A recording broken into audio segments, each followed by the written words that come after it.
is time to get raw. It is time to get down. It is time for the Rawdown, the number one source for all things WWE right here at the Turnbuckle Tavern. I'm your host, Young Anthony of the Independent Epicenter. Join with me, as always, are my co-hosts in crime, the MVP, Marco of the Chick Foley Show.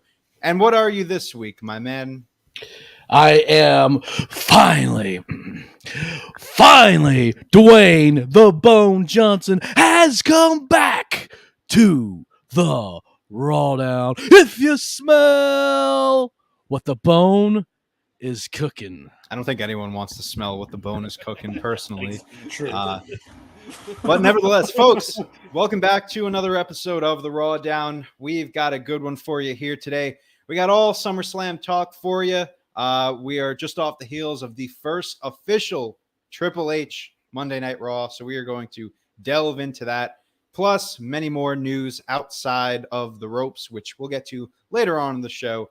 But first, there is an elephant in the room that needs to be addressed, and I say that we address it right at the top of the show. So let's get right into it, shall we? And now, the Rawdown presents the crowning ceremony for the Rawdown Championship. A recognized symbol of excellence in sports entertainment. Man, I can't believe the budget where we get China every month. I literally almost said the same joke. And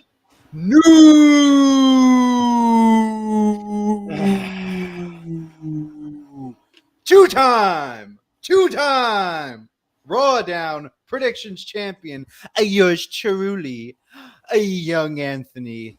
I just want to trickle of blood On a technicality.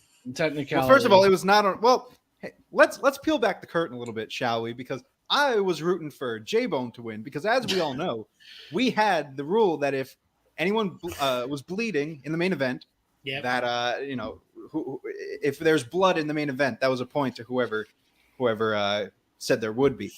Brock Lesnar had a single cut on his back. It was a cut. It wasn't blood.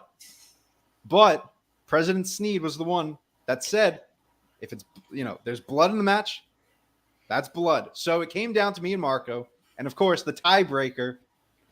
And here is your champion correctly predicting the 3 hours and 40 minutes that we got of SummerSlam. First of all, you can't even sit here and scoff at me because you predicted like 2 hours and 30 minutes of SummerSlam.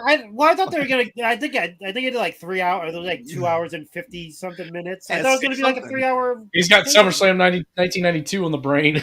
Yeah, no, I mean like every pay per view that they had hasn't been like 4 hours almost. It's been like they've been pretty short. This has been a shorter. This is the longest one. I almost like shut it off. I almost even watched the main event. I was like, that would have been a bad decision.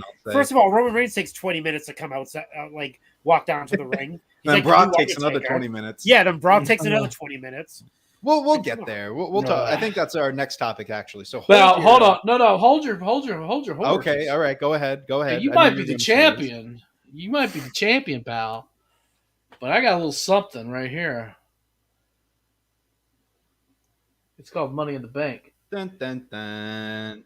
Yes, for our audio listeners, J-Bone is still holding that Money in the Bank contract. He can cash it in anytime, any place that he wishes. Doesn't have to be on the Rawdown. It could be on any show here at the And you know what? I think I'm going to do it right. Just kidding. Yeah, that's all like. Okay. You got me. All right, you got me on that one. I'll let you know. But yes, you can cash it in anytime, any place for up to a year. So I'll be definitely holding on to my title, not only with a worried look in my eye, but with a tear in my eye. This is the greatest day of my life. You botched the fucking promo. Good job. Just like Ric Flair botched his last match. But a lot of botches from Flair. Woo! Let's get into our first segment, folks. We are shaking it up a little bit because how could we avoid talking about this pay-per-view that we just witnessed? So instead of going outside the ropes, we're going to stay in the ring to talk all things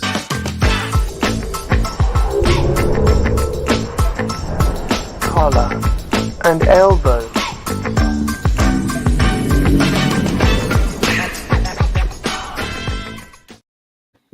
collar and the elbow is where we are going to be starting off tonight's episode. And we alluded to it before, so let's get right into it. SummerSlam was this past weekend, was a very eventful show, to say the least. It was the first show post Vince McMahon, if you want to put it that way, the first post Vince show. And boy, oh boy, was it a show nonetheless. A lot of big moments that we're going to be breaking down in just a moment. But let's talk about this first big match that everyone is discussing. Brock Lesnar versus Roman Reigns was your main event. As Marco said before, long entrances, tractor-filled entrances, if you will.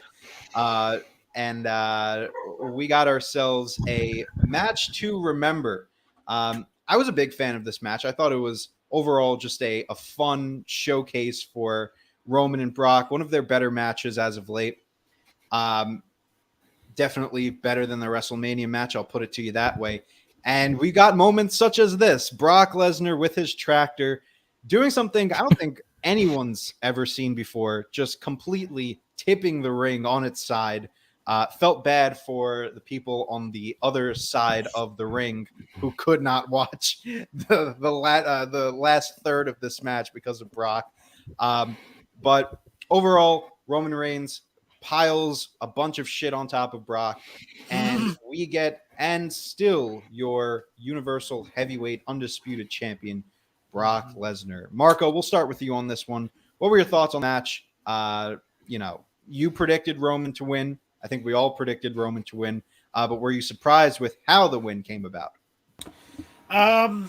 Yeah, I know I talked about how their entrances were too long. Let's say this. Brock Lesnar's was only long because he drove the tractor down. But Roman Reigns is always the longest. Like, he takes forever to walk down. And just to stay on that entranceway, I was actually at my buddy's house watching it.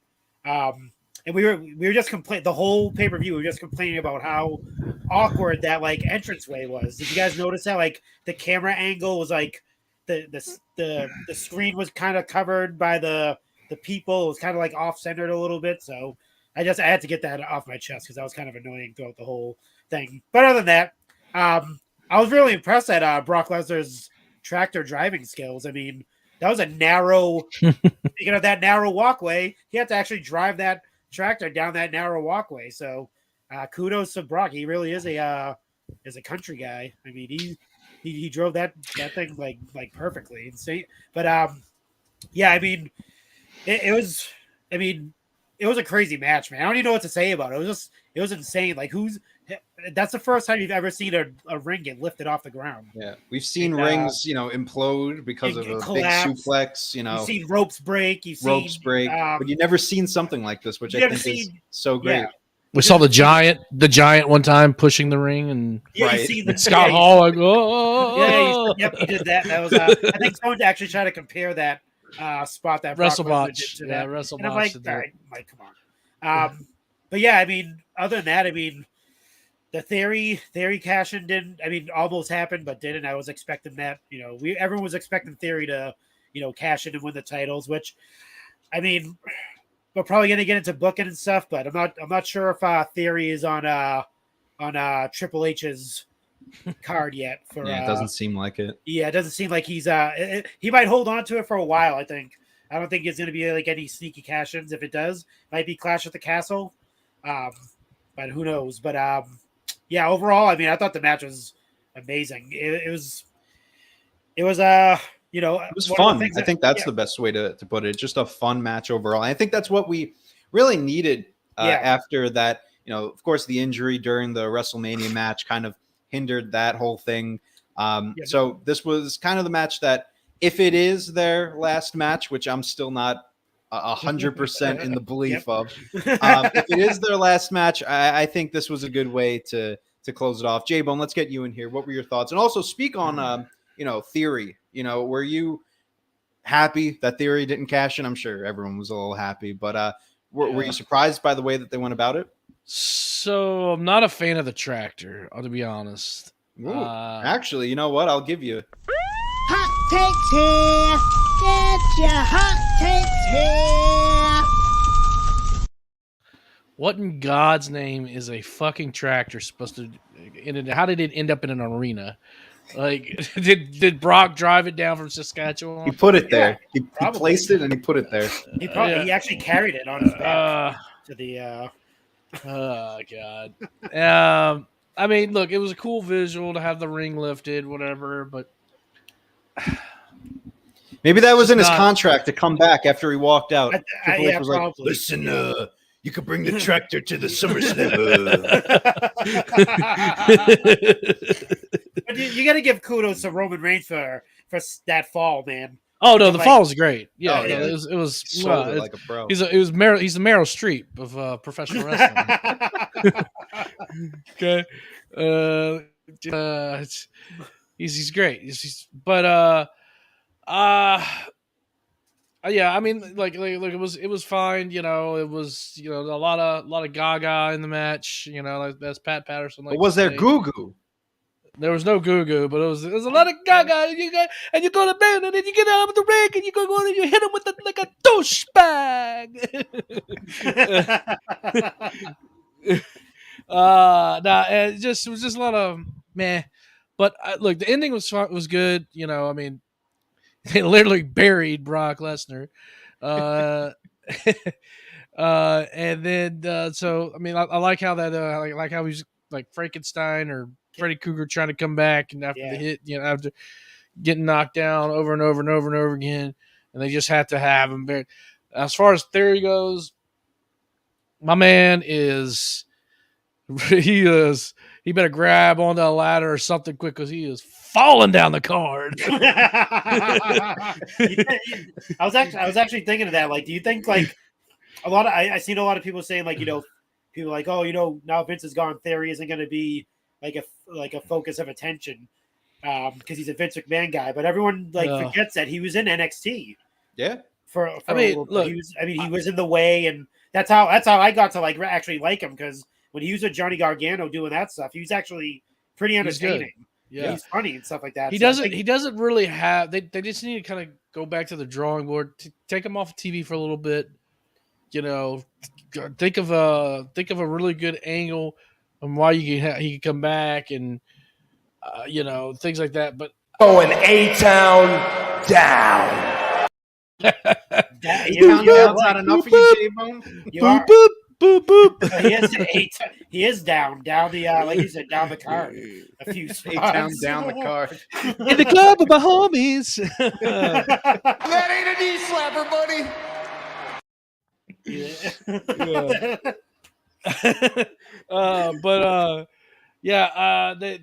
They got to revamp. I mean, the writing was kind of on the wall with that Madison Square. I think I mentioned it last week with the Madison Square Garden show, go home show.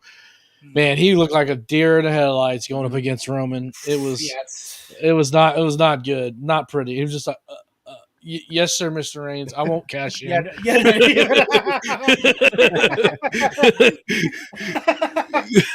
Acknowledge me. Even when he's in the ring with Bobby Lashley doing a promo, it was like Bobby Lashley isn't the greatest, mic guy, but even Bobby Lashley schooled him on the mic when they had their promo. Yeah. He definitely has some time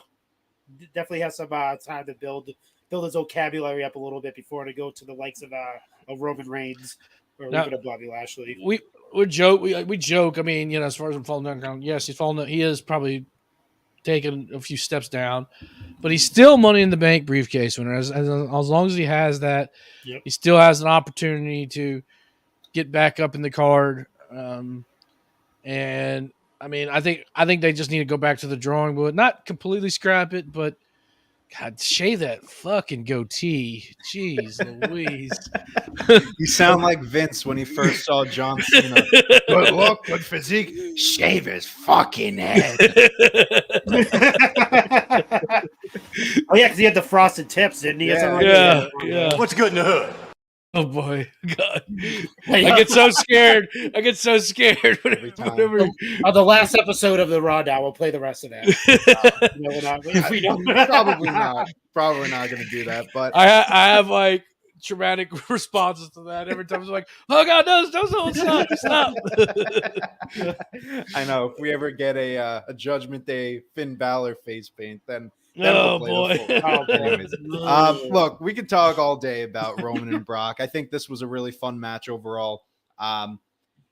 If they decide to do another, I don't know if there's any way that they could top this match. That's why I kind of think you need to stop it here. Yeah. But I will say that Triple H has already found new ways to top what they're doing in the Raw Women's Division. We've talked about how the Raw Women's Division has been on kind of an uprise as of late. It's probably been the best women's division in all of wrestling.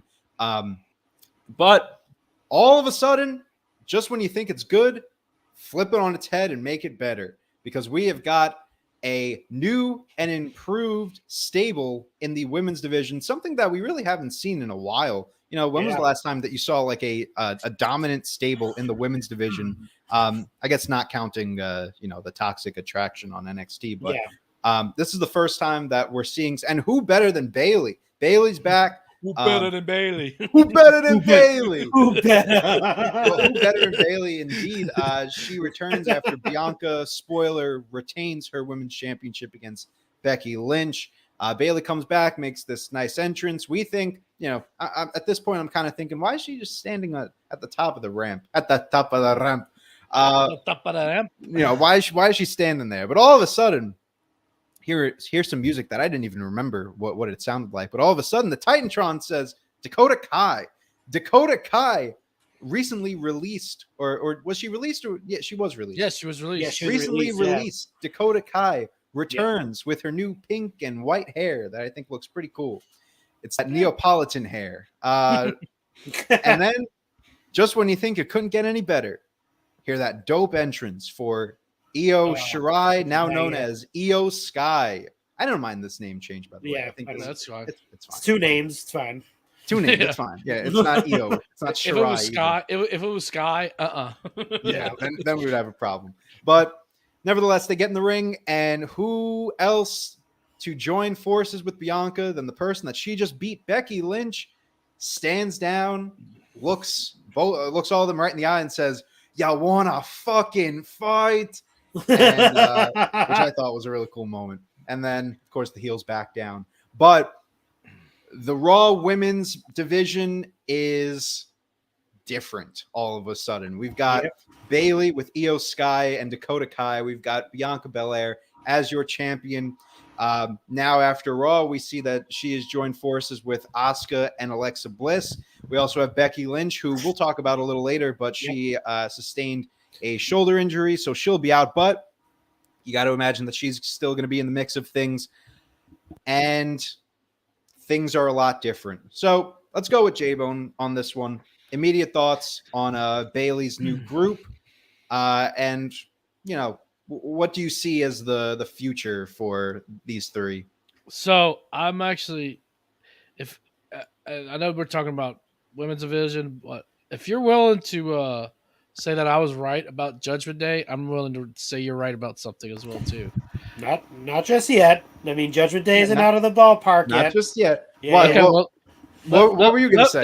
No, we're good. We're talking about Bayley and friends. No, I just want to know what I would possibly be right about. We're talking about Bayley and friends. All right. You want to go ahead? Go ahead.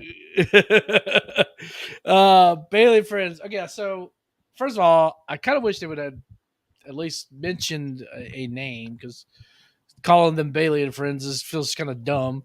Bayley. I mean, what else? They didn't actually call it that. I just put that in the graph. Right. I know that. Yeah, but I mean, like, what else you were supposed to say? I've heard Control might be there. They keep saying the word Control. Bayley put it on social media. That might be their name, Control. Okay. Which, all right, I don't mind. Okay, all right, that's fine. Get it? You get it? The game, Control. Game controller and the 64.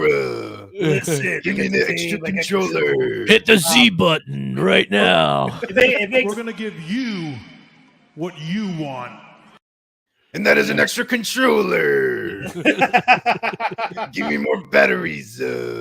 Listen, Oh, you ready? All right, continue. I just Here we wanna go. call out, Add your rumble. Matt- Add your Matt- rumbler pack now. Matt says Bayley and Sky and Kai and Sky. Yeah, Said like yes. Kai and Ty. Yes, Oh my perfect. god, excellent name. Yes. That's what we'll call him from now on. Kai and Sky or Bayley. whatever. Bayley can do the Michinoku driver. Yes. Perfect. No. Yeah. I mean, it's great little faction, and I'm glad to see Dakota Kai back. Very, very good talent. I mean, this is clearly got Paul's hands on there, right? Yeah. I mean, it is like that's his peeps out there, and I'm digging it, man. Like you could, and we'll talk about it as we go through the shows. But man, this is clearly got his hands on it, and I'm ready for it. This will be a good way because we saw Becky and Bianca, and I mean, I'm sure Becky, and honestly, like it's the best timing for an injury for Becky anyway. Like write her off TV, let her get healed for whatever, a couple months, and then can let her come back to a huge pop, So like, and it's not going to affect her at all. So what I hate to see she's injured, but what a great time to be injured. Yeah, makes sense. So yeah, but I'm here for it. Yeah, it actually makes sense because she's gone. You get, one leaves, you get three. So Good it's point. not like it's not like we're Right. they lost Becky and now there's no one left for Bianca to feud with. The other thing about that too is I think when she does come back, they kind of hinted that the man is going to come back around. Right. Yeah. Well, we'll talk about that on when we talk about Raw, but they kind of hinted that the man may come back around, which I think is probably the best thing for her instead of having her do that big time Bex with the crazy fashion sense and all that stuff. And like we talked about this before, leave that to Seth Rollins. That's his thing with the crazy gear, the get ups, and the goofy laughing that he does and all that shit. Yeah, that makes me think that had to be a Vince directive right there. Oh, yeah, you're gonna look just like your husband. You look like your husband. Go out there. What do you mean we don't have any tag teams? I make tag teams. We make movies in this tag team division. Yeah, you can clearly see. I know a lot of people. I'm giving, like I said, I'm giving Triple H 60 to 30, 60, 90 clause, which is basically like in the corporate world, you have a 30, 60, 90 plan. So you have a 30-day plan, 60-day plan. You circle back at the 90-day mark and see, how far along it's coming. You can actually, you can already see the subtle, not even subtle changes. Like we'll get to Raw and we'll get to that opener, the opening match of the three guys that were in it that put on probably, one of the best matches in recent memory for Raw. So, in general, but yeah, like I said, we'll get to that. But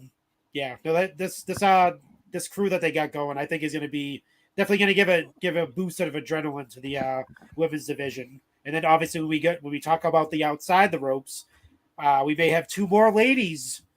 Oh yeah, back in the mix. So. Well, something I just wanted to bring up is that, we're talking about the women's division and how great this is. And this is something that I called out last week. Like, they need to make sure that, I was kind of disappointed with what they did with the women last week. Got a little brawl with Bianca and Becky. Got a nothing match with Alexa and whoever, Dewdrop probably.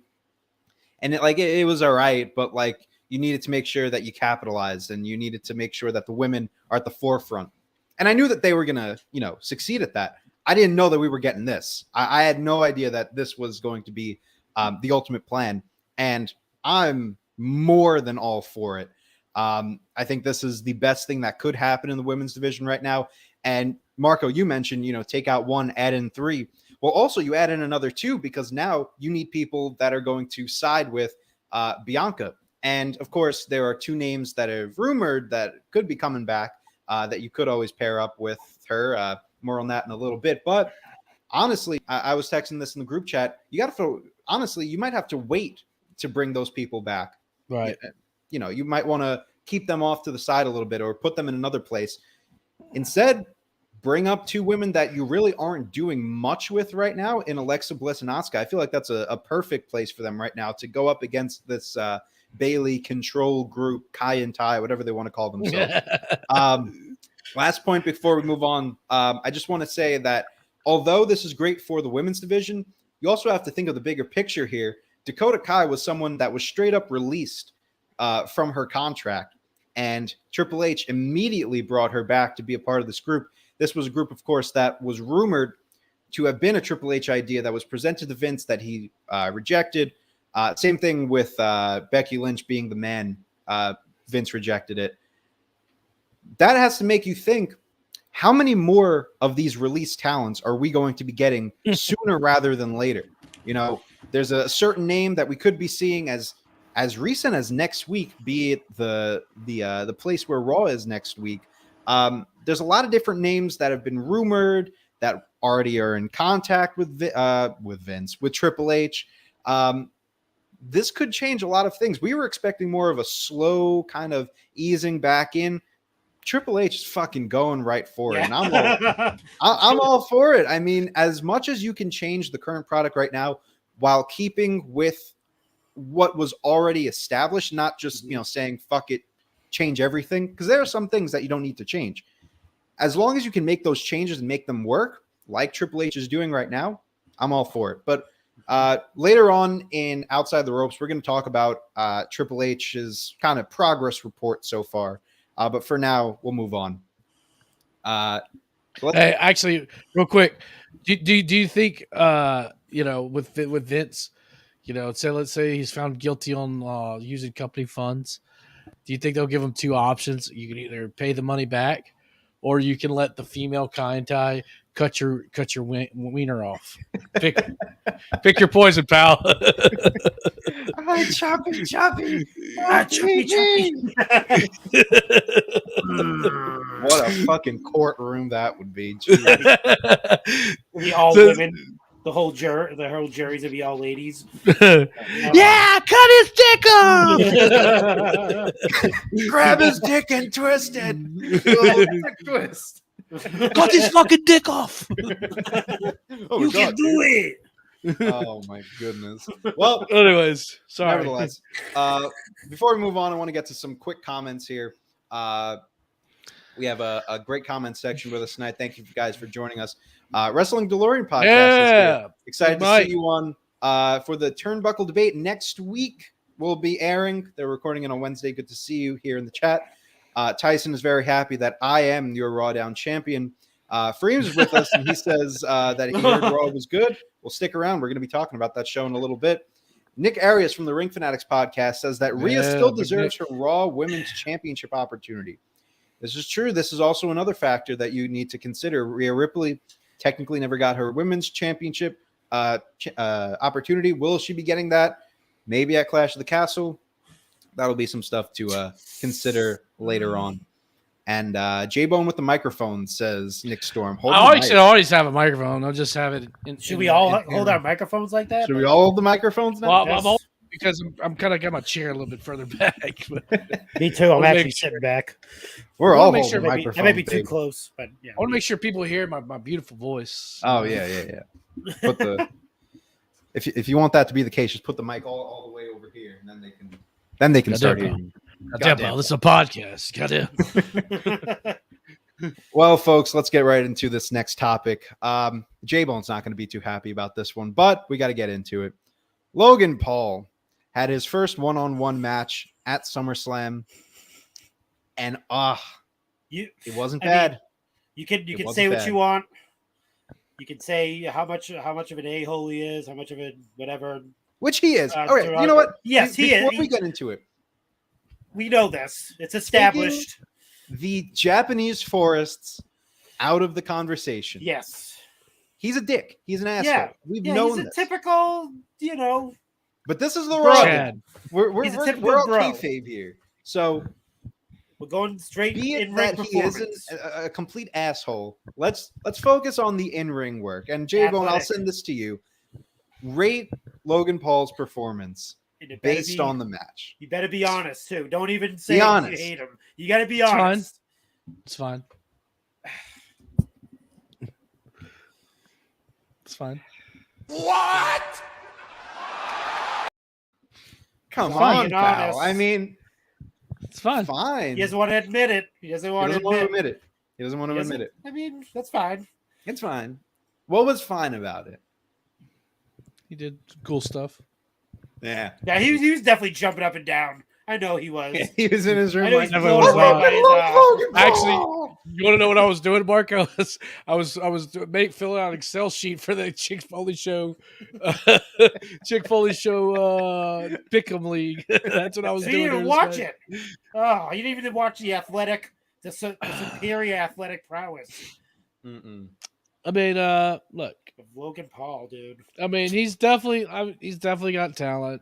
I'm not gonna sugarcoat that, and I knew that when they signed him. I just don't like the guy, and it's not like even like No, I get that. Yeah, I you just- don't have, For sure. I think I don't think he does anything good for WWE. To be honest with you, yeah, he might as far as bringing eyes to the product because he knows how to do that. But he's a misogynistic asshole, and I just don't like him. So that's it. I mean, that frog's You know why? The biggest reason why, and it has nothing to do with her necessarily, being my wife or anything. I mean, it does. But when he last year WrestleMania 37 when he made that appearance, and she's just kind of watching with me. She's not really paying attention. And this is how big of an impact for me. It's about to realize it's just they need to get rid of it. She's not even paying attention, and then she kind of looks up, sees Logan Paul, and she goes, "What's Logan Paul doing in WWE?" And I was like, "I don't know. Like he got signed, or what he's doing this little deal." She goes, "That's disappointing." And then, moved on to like what she was doing. So That's a it's good like reaction. Oh, that's disappointing. it's literally what she said. So I mean, that's right there. Told me everything I needed to know. Like. I don't like the guy, and I didn't like him before she said that, but, but it really like fueled that fire. Like, God, I don't like this dude. He's going to be on TV I for a texted while. my girlfriend after the match. I was like, because she also hates Logan Paul. Every time she mentions Logan Paul's a piece of shit, I text her. I'm like, unfortunately, Logan Paul had a good match. She was like, that sucks. He's still an asshole, though. I was like, no, you're right. You are definitely right. Marco, let's hear from you. I'm sure, give me some talk about the match itself. What did you think? Plus, let's also bring up the fact he is now signed to a multi-year, multi-match deal because apparently he's loved it so much. Yeah. I don't know if this is an act. I don't know if this is just him being, this is like his new flavor right now. But if that's what it very well could be. Like he's very positive about. He's on Twitter. I love this. This is great, and it could be the case, but it also could be, this is what's bringing my most attention right now. He just had Triple H on his podcast. Oh God. He's Yes, he's signing deals. He's at the WWE headquarters. He's doing all these matches. It could just be a performative thing. So, Marco, give me your thoughts on the match and let me know what you see as the future for Logan Paul. I'm going to say this. Yeah, he was on. I didn't get to listen to it. I've seen like clips. I actually do want to. I never listened to his podcast before, but I'm definitely going to listen to this one just because Triple H is on it. And I'm before I get to Logan Paul, you're definitely seeing a lot. You're definitely seeing a difference in the way WWE does social media and does, and communicates via social media. I'll put it this way: when Vince McMahon was in power, you didn't see him drop any tweets or, saying thanking the audience for watching and thanking for people in attendance, all that stuff, and going on Instagram and posting stuff. You see that with Stephanie. Stephanie posted, "Hey, thank you everyone for coming out to SummerSlam. It was amazing. Well, thank you to the stadium, whoever else was involved and stuff like that. You never seen that, and Triple H showing up on that. That's given, we talk about Logan Paul. We talk about the millions of subscribers that he has, and What up? probably millions of people that listen to his podcast too. he's reaching ears that have never heard Triple H as well. You got to think of it the other way. Like you said, he's bringing eyes to them, but he's also bringing WWE to his audience and the people that may be interested in Logan Paul that are wrestling fans. And he's almost kind of bridging that. And they're really into social media, WWE. Like you see on Raw, like every break in before the commercial or after the commercial, it's like, Raw was this socially active at this 70 time. million subscribers, more than NFL and the MLB and all that stupid shit. So I mean, I can see that the reason why they brought him in. The other part of that, to their point, they are the number one sports centric social YouTube media channel with the highest amount of subscribers. Yeah. So they do it well. And this is only gonna, I'm sure, will only help it. But continue. Sorry. Yeah. No. And then the other part of that too is with Logan Paul. Like, why would you? I could see a flavor of the month. Why would you want to put your body through that? Yeah. For nothing. That's the other thing. Like, I mean, obviously, he could just be like a thrill seeker, or he wants to like do crazy shit. But he didn't look like in that ring like it was a flavor of the month. He looked like he was like really like that was his first one-on-one match. Obviously, right. you give him a guy like the Miz that can I don't want to say carry him through the match, but like that's a great person to have in the ring with him as his first like one-on-one match. And he was doing some like we'll look at a picture here, but if you listen to the audio version, he was doing a lot of high-flying stuff. Yeah, that frog splash to the table. I mean, it was almost like a picture perfect frog splash. Like, it didn't look bad at all. He held it in too. Me and my buddy like watched me like, holy shit, when they showed that. I was nervous. I thought he was gonna fuck it up. I thought he was gonna trip right over the top rope. Like you said, as much as everyone hates him and stuff like that, and it's a business. We talk about this all the time with the WWE. That's why they bring people like this in. And then just think WrestleMania next year is going to be in Los Angeles. There's going to be tons of celebrities involved with what WWE's doing, especially with now that Triple H and Stephanie are involved, and now they're tapping into that like younger audience and getting those younger people. And it's good. I mean, long story short, I thought he did a great job in the match. I thought the match was really good. Maurice did a great job on the outside as well. Let's not like take anything away from her or Ciampa on the side too. They played pretty major roles in that as well.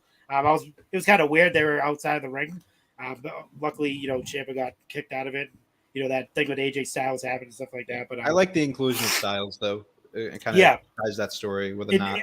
Yep, and as you can see, they're starting to the Triple H way is to weave. If you watched any of the old NXT stuff, it's to weave in storylines as the things are going on. So not just a match. There's still something that's going to linger on that they're going to throw in there. We'll talk about it with we're not going to talk about it, but Riddle and Seth Rollins. That wasn't a total waste of time. They actually use that SummerSlam to build the feud up a little bit more. Like I said, it's I thought it was a great match. I thought he did a really good outing. I'm waiting for Bad Bunny to step in and do his one-on-one. I'm down to see some Bad Bunny. Yeah, he's coming next for sure. But Marco, you bring up a really good point before we move on to this last collar and elbow topic. With the success that we've seen of Logan Paul, Bad Bunny. Well, first of all, let me throw in just a quick little hot takes here. Get your hot takes here.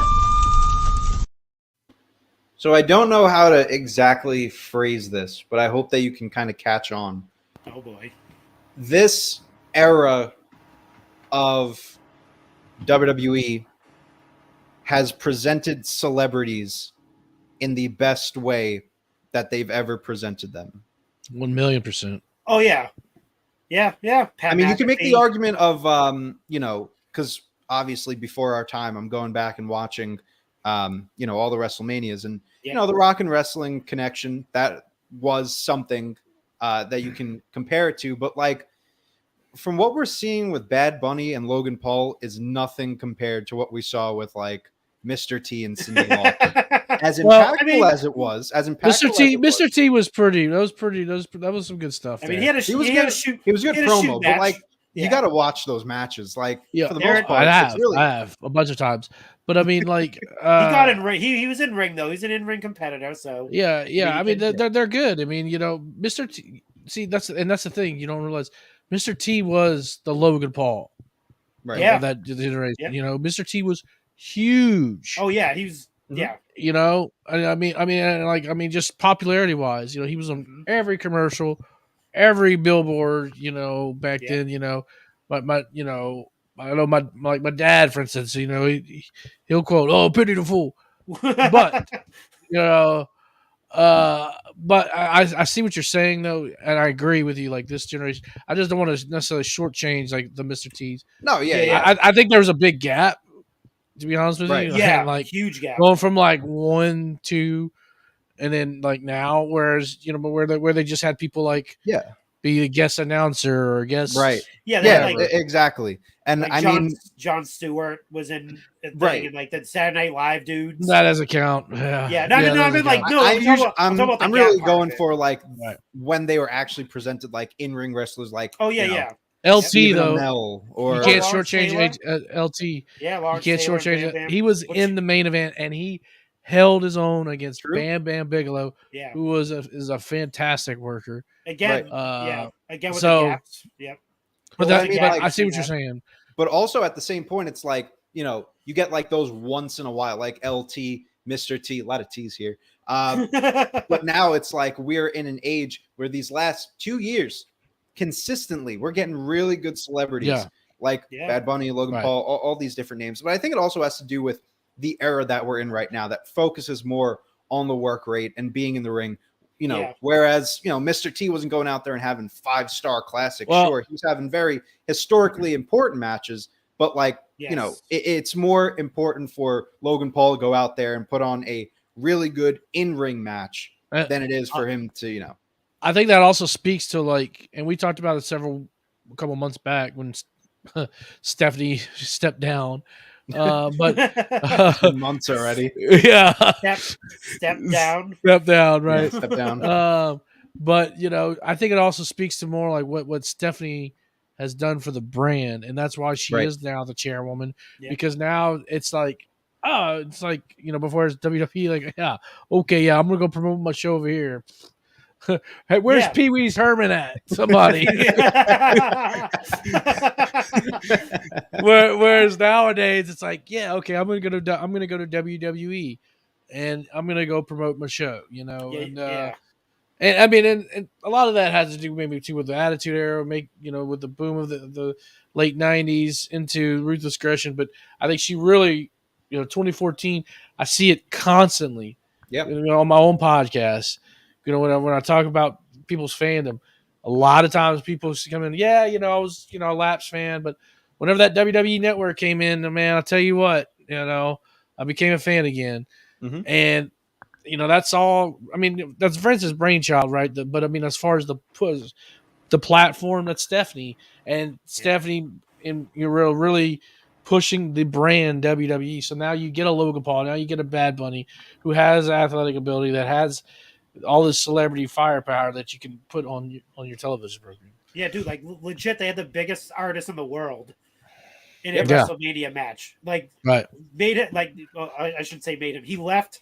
He quit his tour. Like, he halted his tour Yep. to train for 6 months. That's Exactly. like that's insane. Like, that's dedication. You got to think too. Like, Triple H and Stephanie have young daughters that are, you know, they can tap into that younger, like, Yep. oh, who's like who's on YouTube, or who's the main celebrity, blah blah blah. Do you see anyone talk about WWE, and then they probably they can contact that person, hey, what's going on, blah blah blah. Yeah, I wouldn't be surprised if you see, I don't want to say another YouTuber, but I'd be surprised if you see like more celebrities, or celebrities that were like that wanted to jump in the ring. Dwight Howard, did you? Well, that was going to be my next point. Like, you know, you mentioned Crazy. next year that we're going to get Dwight Howard is fucking, I can't believe. Anyway, you mentioned that we're going to get a lot of celebrities. Yeah, it's in next LA, year at man. WrestleMania. You're going to see so many celebrities, not because WWE is going to them and being like, hey, we'll give you a lot of money, promote your podcast, and you can get a match with The Miz. No.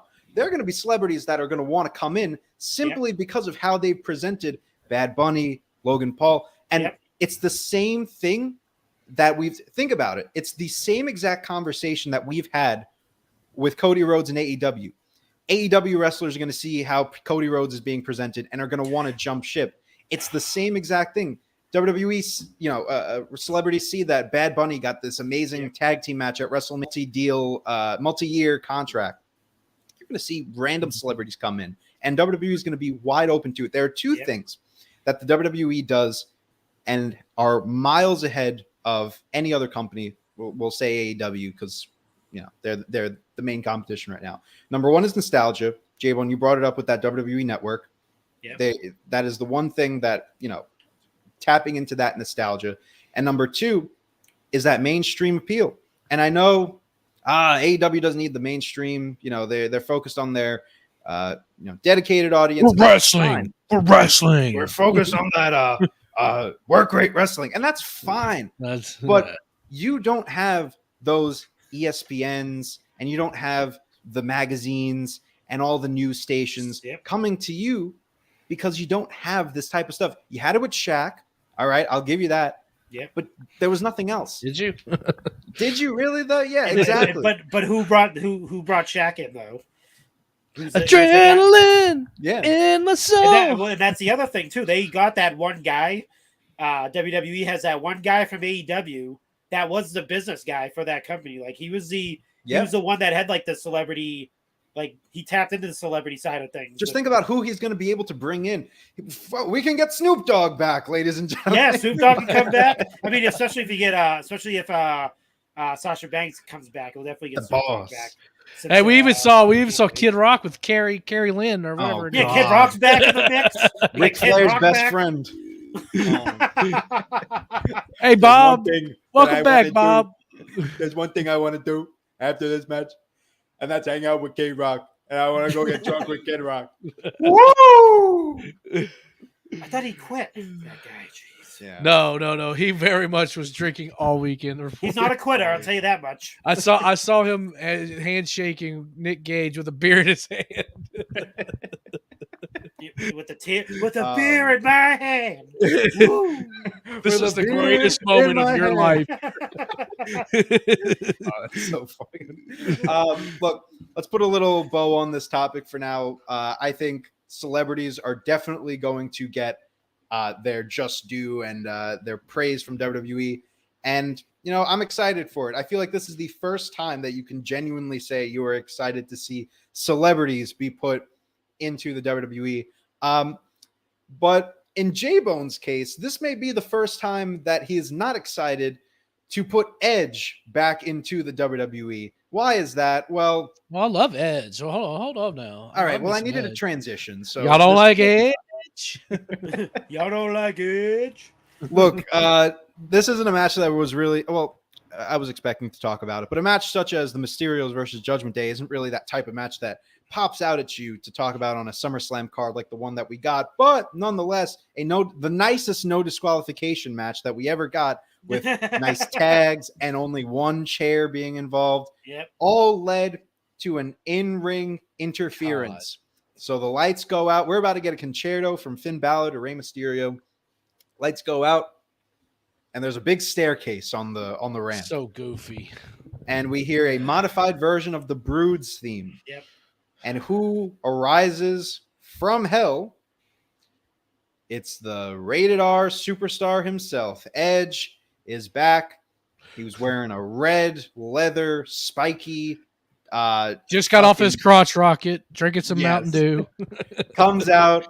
The most awkward run. Can we talk about how Edge ran to the ring? He had like his arms like he's like he was running like a spider. Edge runs to the ring like a spider. He was running like if you ever seen a Cable Guy, he's running like Jim Carrey chasing after Matthew Broderick and his neighbor. He's like with his arms out, just like and his fingers spread. Oh my god! A scary monster. He gives a big boot to I don't know. He gives something to Damian. Then he spears both of them, and fucking the Mysterios win for some reason, which I don't agree with. But nonetheless, Edge is back. Because Judgment Day is dead. No. Well, no. No. Dead. You didn't let me get yet. Now, I was in the group chat and I said, you were? The guys might be. No. I was in the group chat and I said, all right, these guys might be. It might be time to pull the plug. might be time to go dark. But then we got to Raw. And of course, this being the first Triple H Raw, you knew that there was going to be some storytelling. So throughout the night, they've been saying, the Mysterios are done with Judgment Day. The Mysterios are done with Judgment Day. It's over. Edge comes out with his Alter Bridge song, by the way, which I think it's weird. Why did we have to, have his whole Brood theme in the first place? But nonetheless, he comes out to the point. Doesn't even sit there for 20 minutes. He just says, sorry, I've been acting like an asshole lately, but, I came back from hell, Judgment Day. I created Judgment Day, but now I have to destroy Judgment Day because they've gotten in their heads. They think that they know everything. You think you know me, but they don't know me. So now he has to kill what he has created, which is such a simple story. And then we simple story. Thank you. And then we get the tag team match at the end of the night. Mysterios lose, of course, and then the Mysterios get attacked by Judgment Day. We hadn't seen Judgment Day throughout the rest of the night. They finally get attacked. Rhea Ripley just fucking punks out Dominic Mysterio. I love every moment of it. Blew up Twitter, rightfully so. But then Edge comes out, attacks the rest of Judgment Day. Big spear, but Rhea pushes Dominic in front of Finn, takes the spear. We go off the air with many questions. Did Ray know that Dominic was pushed? Judgment Day goes out on their feet. Edge.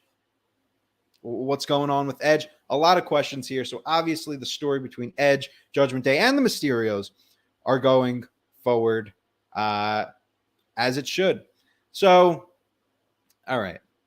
J-Bone, you've been saying since Saturday that Judgment Day is over. Well, you've been saying for months that Judgment Day is over, but go ahead, talk about it. I don't know who got screwed more out of the Edge and Christian brothers, Edge or Christian at this point.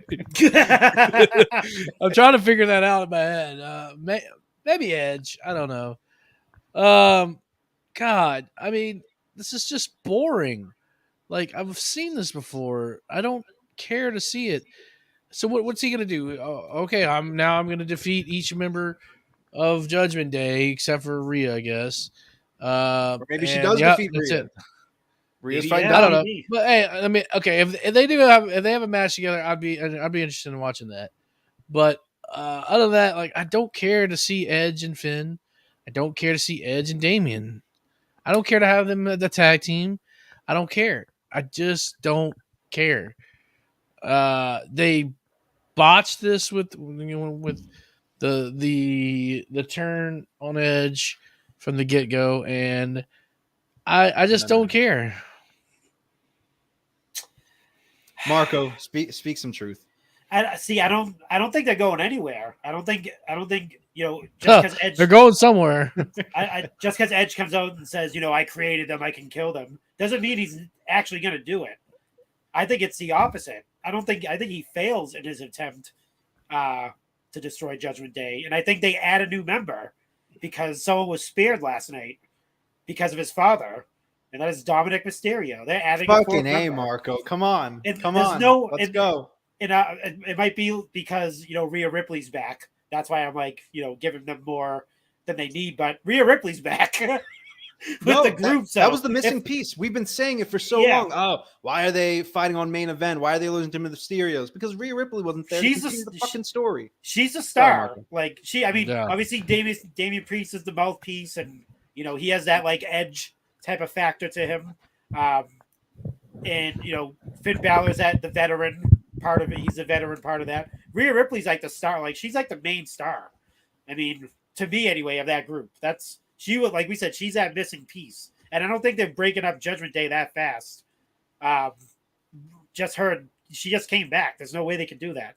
I think they failed their attempt. I think something happens where Edge teams with Ray against like Finn and Damian Priest. Dominic kind of gets booted to the side. Feels left out, and he fucking joins the Judgment Day because he like, oh, join the Judgment Day, and then what was that, a couple weeks ago or a week ago before SummerSlam when he was like, I'll join, don't hurt my father or whatever, and they said you have to join willingly. We're not you join just because you don't want to this is going to be the willingly.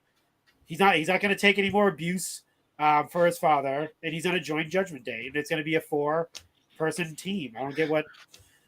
Reminds me of old Dave Chappelle's skit when he did the Black Bush, and he goes, "This is a coalition of the willing, son." But yeah, I don't know, man. I think this still has legs. I don't think it's going anywhere anytime soon. It's got legs. I think it's out the door. It's walking. I think it looked like it was failing because there was someone else that was in creative. Yes. Now that this person is out of creative. No, you're absolutely right. It is. There was somebody else in creative that was killing it, and the other person that's now in creative is making sure it's killed. So. No, he is. You got to think Damian Priest is a Triple H. He's a Triple H guy. He's a Triple H guy. Rhea's a Triple H girl. Yeah. Finn. Yeah, he's not going to let it die that now. Look, he's going to let it die. He's going to give them something else better to do. So. Well, look at it like this way. All right. There are many ways, right? SummerSlam, I'll give you it. I thought, this would just be it. But that's because I was kind of short-sighting it. I should have looked, as I have been, at the bigger picture, right? After Raw, there are many different ways that the story could go. I agree with Marco. I don't think that Edge is successful in taking over, destroying the Judgment Day, because fucking Mysterio's won twice already, right? They won at the 20th anniversary thing. They won at SummerSlam. You can't have them win again. That's just not Triple H. Like, from what I've seen from NXT and these last few shows, that I just don't think Triple H would go that far to completely bury Finn and Damian, because they've done nothing wrong. Why bury them? I can see what Marco was saying, that, Dominic turns. I could also see where Judgment Day just beats Edge. I would love to see at Clash of the Castle that, Edge and Mysterio go at it against Finn and Damian, and maybe you have that little story where Mysterio chooses Edge instead of Dominic because, Edge is Edge, and then Dominic feels left out. Personally, in that case, I would have gone the route of having Judgment Day win in those matches because, the Mysterios beat Judgment Day already, so why would he now choose Edge? I don't really get that, but nevertheless, it's Edge. Obviously, Ray's going to choose Edge.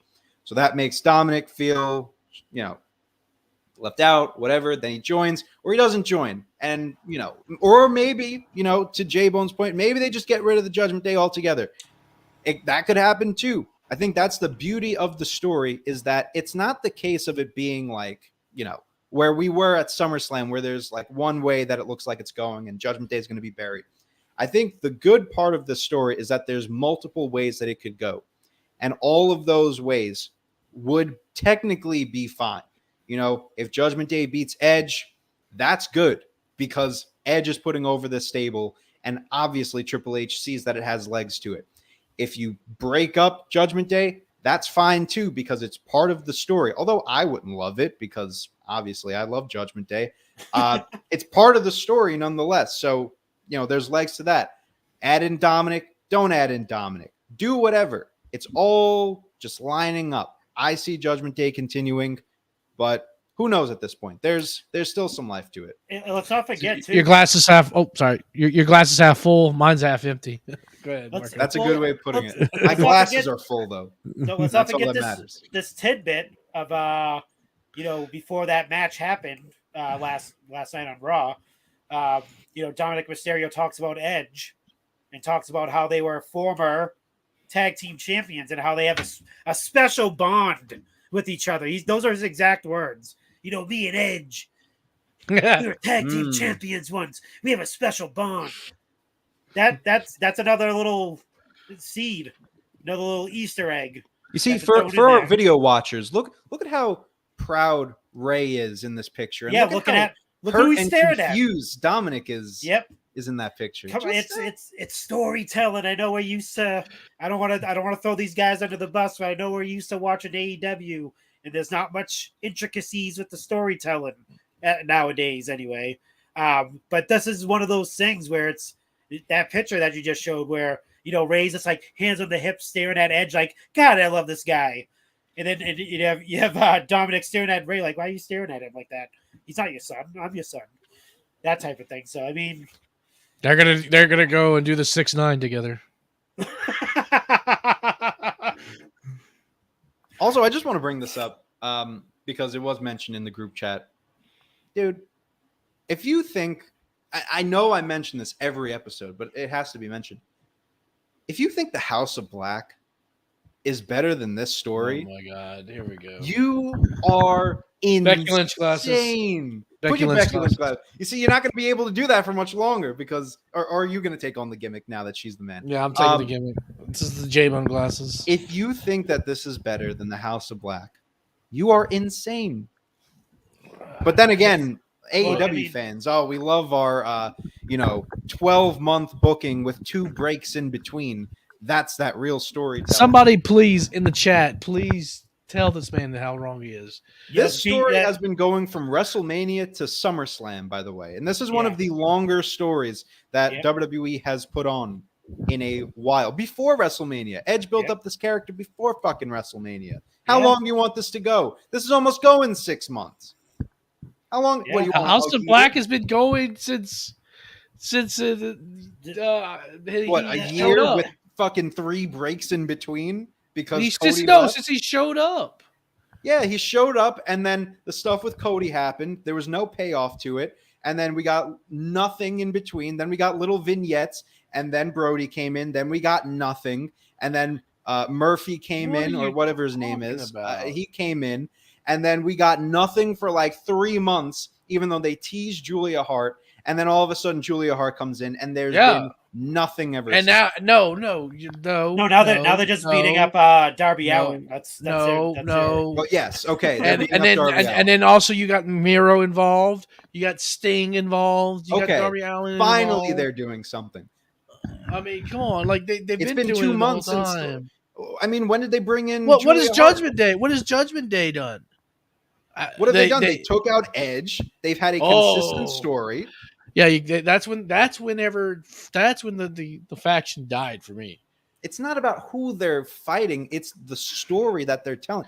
Story is stupid. The story of House of Black has been what Hawk always says: just bringing in people, just bring in some more people. That's how they get this story. That's what we're gonna go with what Hawk says. Yes, I will go with what Hawk says. Yeah, I mean on this one you have to. I think. I don't think you have to. House of Black's cooling off. Bring in another one. Put a belt on. Let's get Braun Breaker out there and start powerbomb security guards, and then he'll take on the Judgment Day. Yeah, there you go. That's good booking. That joke had layers, pal. I love it. No, that was so good. Oh my god! Look, we're gonna have to do a Rawdown special of just House of Black versus Judgment Day. I think we need to make Hawk sit down and watch a Raw episode, and then give us call the Hawk. One day we will. Well, that's all I got for SummerSlam. Real quick, out of 5 stars, Marco, what do you give SummerSlam? Let's see. I'll give it a 4.5. Ooh. Oh, damn.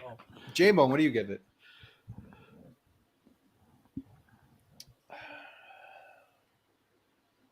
Two and 3/4 stars. 2 and 3/4. That's God low, damn, dude. I'm right in the middle.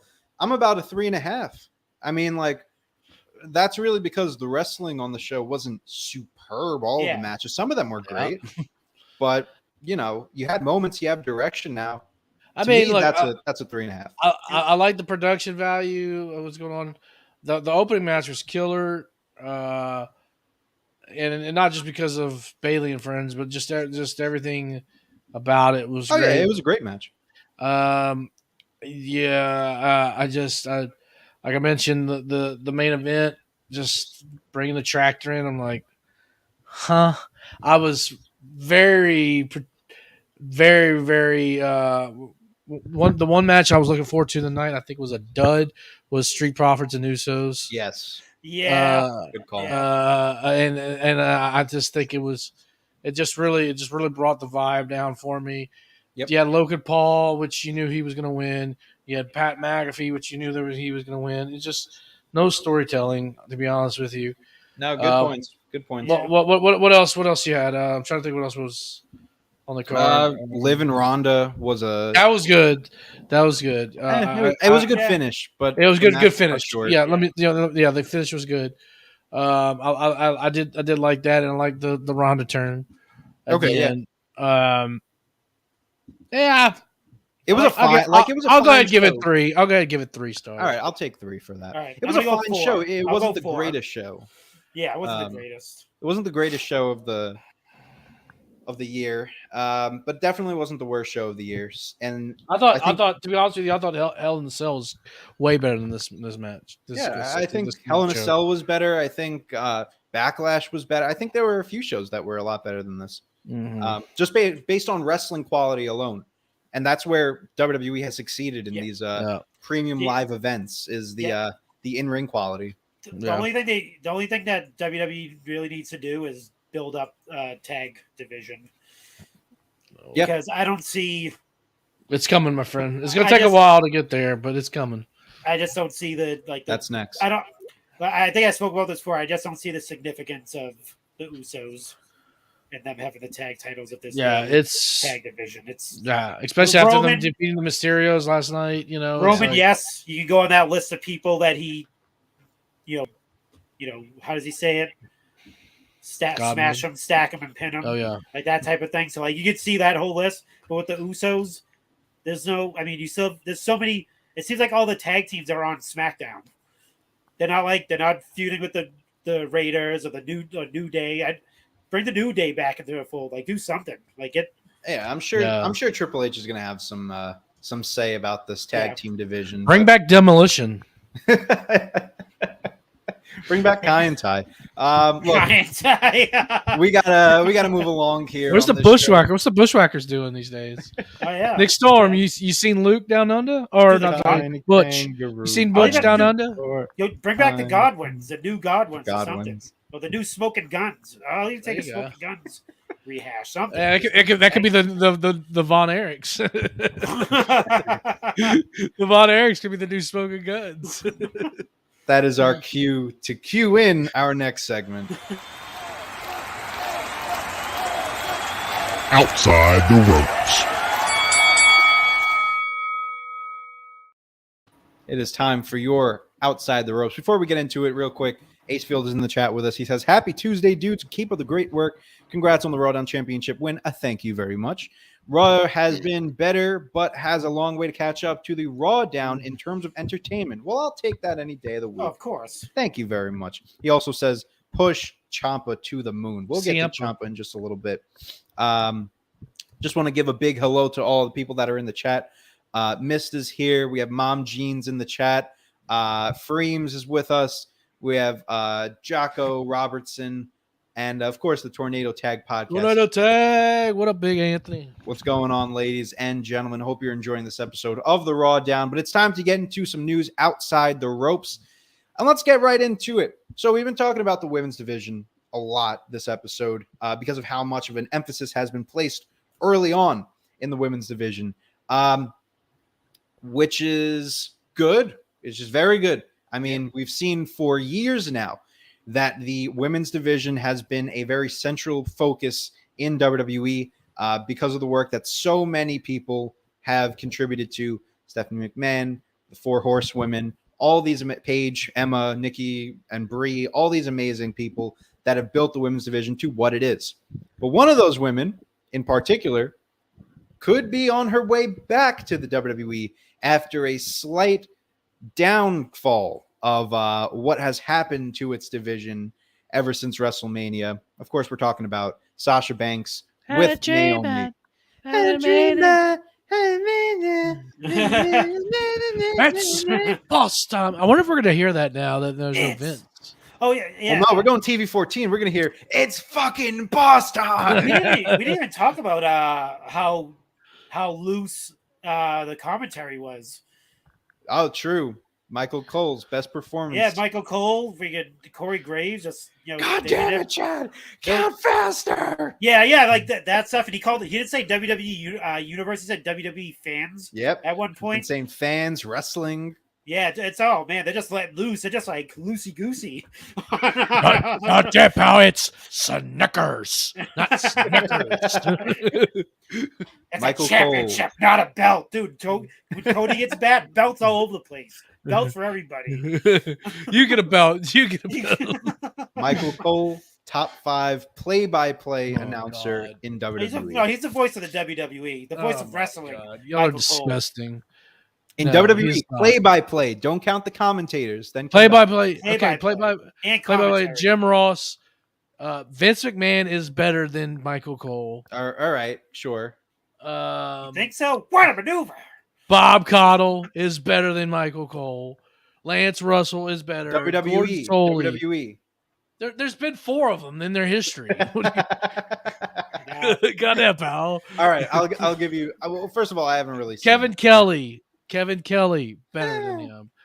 Don't give me that. What, are Kevin you gonna Kelly. put Mauro Ranallo next. Jim Ross. Make my day. Yes. He's actually really good. Oh my god. Tope Suicida! Mamma mia! Mamma mia. Corey Graves. Ushigoroshi! Corey Graves loves Morrow. Yeah, right. Yeah, I mean, I mean, who a chant was developed because of his catchphrase. How many chants were developed because of Michael Cole? Michael Except Cole sucks. Michael Yeah. Cole sucks. WrestleMania 27. Oof. Oh boy. Oh yeah, All right. yeah. Let's get back to the topic at hand. Sasha Banks and Naomi apparently are back on their way back to the WWE.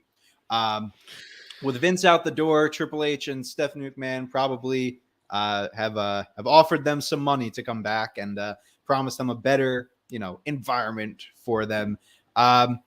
I'll start it right off by saying, thankfully they're coming back. I feel like a WWE without Sasha Banks in particular is a weird WWE to imagine. We've talked about it before. Of course, Tom with his dumbass take that Sasha, what was it? Sasha never won the big one, so she never had that moment.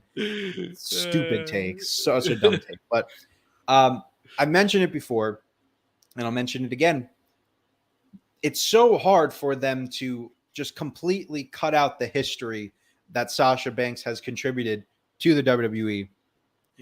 So the fact that they are bringing her back, and you would have to assume that she will be a major player back in the WWE. It's exciting. I'm happy to see her coming back, allegedly. Naomi too. We've talked about Naomi being one of the most underrated women's wrestlers on the roster. So under the booking of Triple H and under the leadership of Stephanie McMahon, I am totally on board to bring them back. I wonder what these conversations were like. I'm sure, I don't know. It's not even confirmed yet, honestly. There were a lot of people that were saying that it was confirmed, that a deal was in play. Now all of a sudden Meltzer's saying, well, the deal wasn't actually in play. We know it wasn't Sean Ross Sapp because he's not in play here. Sean Ross Sapp was too busy trying to fight with Billy Dude. Billy Body. Oh my Billy god! Body. Literally the worst moment from this weekend. Yeah, I God think. damn it! Shout out to Kinnick for holding it down with the Major Bendy's table. Right? Yeah, yeah. I love how if you watch that video back, these two are like staring at each other. Like Sean Ross Sapp's wife is in the middle, and then like to the table right next to them is like Effie, Alex Hatch, and they don't give a single fuck. No, so the Major Bendy's table, that's the Major Bendy's table, and that's Kinnick, and he's showing Effie his prototype. And he's just like, oh, this is badass. Oh, what the hell's think going too, on like- over there? Oh, my Bendy. Oh. you know, neither one of those dudes are gonna like throw hands at each other. Or anything God, like that. So there's no need. They were up there trying to butterfly kiss each other, you know. Yeah, They go and, nose to nose. we just need a showdown between Sean Ross Sapp and Brad Shepard next. That's gonna be the Oh God. Get me to the boiling point. Yeah. What a bunch of fucking pussies. Yeah, Get out of here. but to bring it back to Sasha and Naomi, yeah, it's been it's basically like alleged that there was a an agreement. Yeah, it's not between confirmed the yet. parties and stuff like that. But I mean, I'd definitely be happy to see it. I kind of started a fight in one of Sheeta's posts on IG. Oh, those are always fun to do that. It was like a month ago when when they did it, when they did say they left and they left on like whatever terms, and I said, well, Stephanie's the CEO, and she'll bring it back, and no, that's not gonna happen because Vince McMahon's and blah blah blah, and He's a puppet. It's still his company. And He's a look at now, look what's happening. See, I was right. There was no need to argue in those comments. I was right. Just say that I'm right, and we can move on now. We were both right, Marco. I was defending your honor. Yeah, no, it's true. Like, put it this way, like Stephanie McMahon is in power now. We didn't know, obviously, at the time Triple H was going to be creative, but Stephanie is in power. She's going to try to get them two back. Like, why would she want to lose Sasha Banks? Like, that's a huge loss. Like, both. I mean, obviously Sasha a little bit more than Naomi, but like. That's a huge loss. I don't care what anyone says. Like how devastating would that be if she showed up on AEW television? Like that would be awful for WWE. So yeah, they had to. I have a little bit of a theory. I have a theory. Theory? No. No, that's not a hot take. Going A-Town down. That's it. We've hit our limit on that for the rest of the show. So let's think about the timeline of events. I think I'm on to something. All right. Oh boy. So they usually not on to something. So this is worrying. So they have their little blow up session, their little BF moment. Go out. All right. So. Vince is still in power. The Wall Street Journal thing doesn't happen, right? Then that drops. They're still like out in limbo somewhere. We don't know what they're doing. Stephanie becomes interim in charge. Then we hear reports that at the same time they've been released. Like this is all the same week, if you remember that. Yep. Right? Because that was the craziest week. Yeah. I wonder if they did release them, but said, hey, I wonder if Stephanie said, look, hey, we're going to release you your contracts. Just hang tight. There's some things working right now. Stay off of social media. Don't do any signings. Don't do anything. Anything that's going to happen, I'm going to bring you back for some more bucks. And they end up getting a better deal coming back. Because she knew what was going to happen where Vince was out, done. Maybe. That's that's certainly a theory. The only thing that I would say to, counteract that is they did take on some signings, which is where I don't understand where this whole situation. You're right. I forgot about that. Yeah. Well, but this is also more recently. Like, the other thing too about those signings is they're not wrestling oriented. It's going to be more for Sasha Banks. Like her, I guess it was specifically like Mercedes. I'm not sure if it's a publicist or whatever. It said something like, the signings are going to be, they can't. I think the wording was like they can't talk anything wrestling until a certain there you go like that. Yeah. So, I mean, maybe obviously at that time when they did announce that she was going to be at those signings, the Vince McMahon stuff wasn't really prevalent. No, for sure. And she just wanted like. Focus on like we said, like the Hollywood stuff, like the Mandalorian, and her parents. Just keep her name out. Just keep her name out. It was like you said, it was Mercedes, formerly as Sasha Banks. That's how it was being billed. So she was going as Mercedes, not Sasha. So it wasn't really wrestling. Yeah, that's a very good theory. I'm not going to lie. I mean, it certainly could be that. I definitely feel like the whole release situation in general, especially like you just mentioned, J-Bone, with it being that same week as everything going on. I think that was done to kind of divert the attention a little bit. Was it successful in doing that? No. Obviously not. Because they Obviously kind of not. they didn't confirm it. Remember, it was like they didn't know. Yeah. Like it was up in the air. It was Were they never a released, weren't they? confirmed thing. Yeah. But then again, like WWE doesn't really confirm their releases like they used to. Like on the I mean, they do. No, they do. List.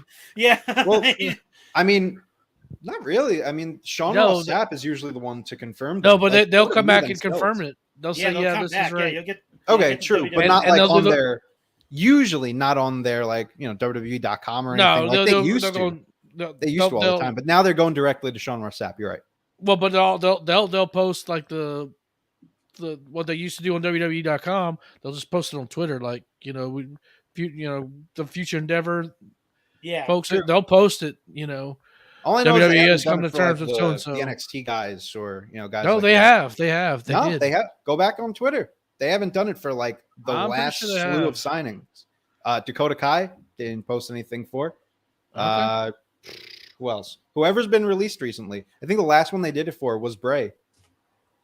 Yeah, which is this is also kind of interesting.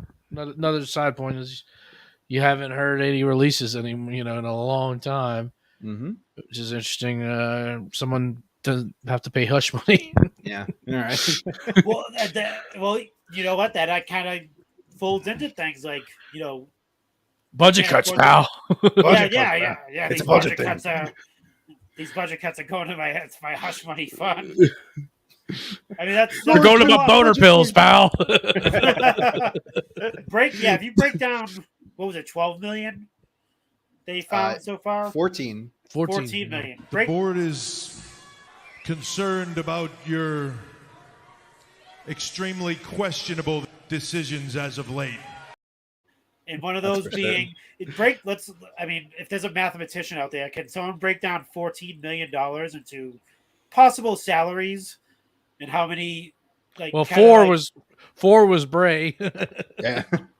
Oh yeah, that's true. Yeah, he was a $4 million. It was like either 3 or 4. I don't know if that was the salary. I don't know if that included like royalties and all that stuff. He was definitely on the high end of the list. I know that. Let's go with the other people that they released. 14 million. Break that down to like $100,000 contracts or 250,000. Like that's kind of adds up to all those people that were. Yeah, and you get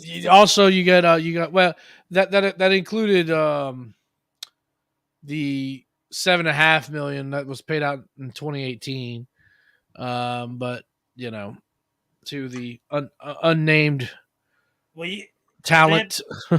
You got to think during what was it? Was it 2020 where they did that? It was like Black Friday or Black Wednesday or whatever it was. 2018, 2019, 2020 rolls around. This money, this $7 million's gone. We gotta figure something out. Let's cut a bunch of people. We gotta eliminate divisions, pal. $7 million worth of people. You get where I'm going? Don't eliminate the legal department. We need them. Oh man. Well, anyways, but yeah, Sly devil you. Yeah. As far as Sasha and Naomi, look, you got the addition of Bayley. You got the addition, returning of Dakota Kai. Yeah, which that was another name too that we didn't really mention too. She was apparently disgruntled. Was Io Shirai. Yeah. We were worked, bro. Yeah. Now with the addition of these three, you got Bianca, who is the best female performer out there. AEW, Bianca. GCW, whatever I don't care who you are. She's the best. She's top dog. Head and shoulders above the others. And then you got, obviously Ronda is going to be gone for a little while, but you got Liv, you got Shotzi. People like Shotzi who maybe are now giving a chance. Yep. This women's division is looking pretty freaking stacked, and you still have Charlotte out there in the island of somewhere. I don't know where, somewhere. You got Space Mountain. Don't forget Raquel. You got Raquel Gonzalez. You got freaking Lacey Evans is still running Dude, around. no one comes close to WWE's women's division. And the fact that people even consider it to be a competition with any other, Impact for a while was in the running. They right? get some their really women's good tag team. They have a really good NWA, women's division, NWA, NWA, AEW, any company. No one comes close to how, not just the division, but how women are presented on the show. No one comes close. Dude. If there's nothing else that, haters of WWE can give to WWE, it's the women's division. Which That they is won't. the one thing. No, Yeah, which they I mean, I honestly, I think AEW is trailing behind. They will never catch up, especially with this. Ridiculous. They will never catch up. And it's not a knock. Well, it is a knock on No, AEW. it They've is. done nothing. They could. It's not even the case of like they don't have the talent. They have the talent. They just don't know how to build them up. Give me the top of the ramp promos. I'm not going to care. You know what a Jade would do in WWE? Oh my god! Oh my god! You know what they would do with her? Anyone. WrestleMania main event. Jade versus Bianca Belair. Guaranteed. That would be a main event. Oh match. my god! Easy. Yeah. A That would be- Tony that would be Storm ridiculous. under Triple H, easy. Yeah. Britt Baker, anyone. Ladies, sign up when your contracts are over. Yeah. No. But Hey, that's something to watch, though. That's definitely something to watch coming down in the future. And there's still one guy that's still floating around out there that could possibly sign with the WWE. MJF watch. Oh, Has yeah. anyone the MJF watch day? I completely forgot that happened, pal. So much other stuff has happened that MJF is just Who's that? Who is that again? That the guy that's working some us guy because got a promo not too long ago. Yeah, he cut a promo about calling his boss a effing mark and didn't capitalize on anything. Yeah, I don't know someone. I forgot it. So much in the WWE has happened since then. That yeah, but it's crazy to think about. That. It really is. Just think about that.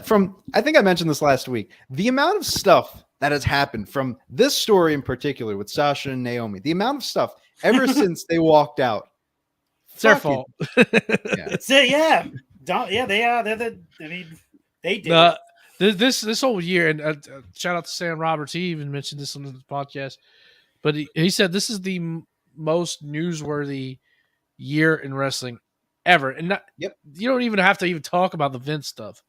Just you put that aside, everything else that's been going on from you got Cody jumping ship, you got WrestleMania, Stone Cold Steve Austin returning, you had Sasha Naomi leaving, Undertaker retiring, Triple H retiring, Triple H retiring, Stephanie stepping down, everything with stepping away Shane for a little bit.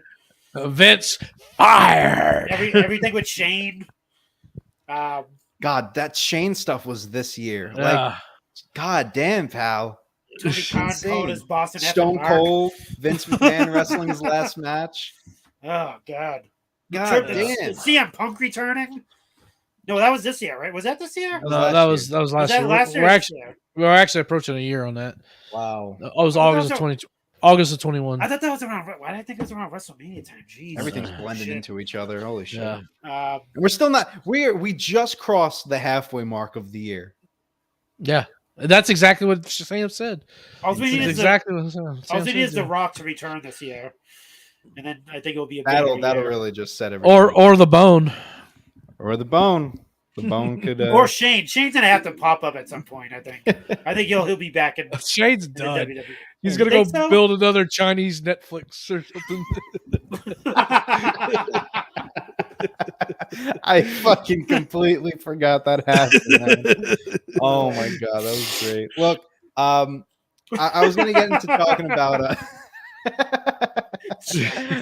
I was gonna get into talking about Becky. We kind of mentioned her already with the torn shoulder or whatever she has. Separated shoulder. Separated shoulder. There you go. But it seems like it was at the beginning of the match too, because she said she wrestled for 20 minutes. Yeah, she wrestled 20 minutes. With a separated shoulder. So props to her. But instead, I want to actually tackle this little topic real quick as it loads in. If there it is. this will be our last topic on Outside the Ropes. I just want to talk about just the Triple H regime so far of creative. I know it's very early to talk about how he's been doing, but we've got a full Raw of his control. We've got SummerSlam, which, may have had some Vince plans thrown in, but for the most part, I feel like this was a Triple H show as well.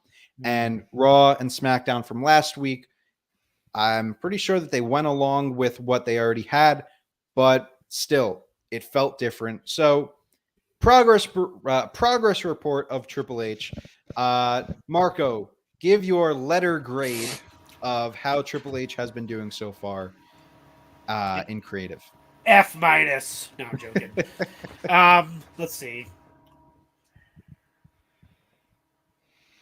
So far, we'll give him a... Are we judging him off of SummerSlam or just Raw? All the shows. All 4 shows that Triple H has been on creative for. Dang. We'll go with a... We'll go with a B-. Let's go with a B- for Triple H. I mean, because like you said, we didn't, I was going to say C, but that's I think that's grading it too low. Because Raw was really good. SummerSlam was really good. We'll go with a B- for so far. J-Bone? I think me and Vince are going to have to agree on this. You're nothing but a B+ player, pal. Oh man. I would say B+. I think he had some hurdles you have to kind of jump through to disband the Vince stuff. That Drew McIntyre Sheamus match on SmackDown was fire. Yep. We'll talk about it later, but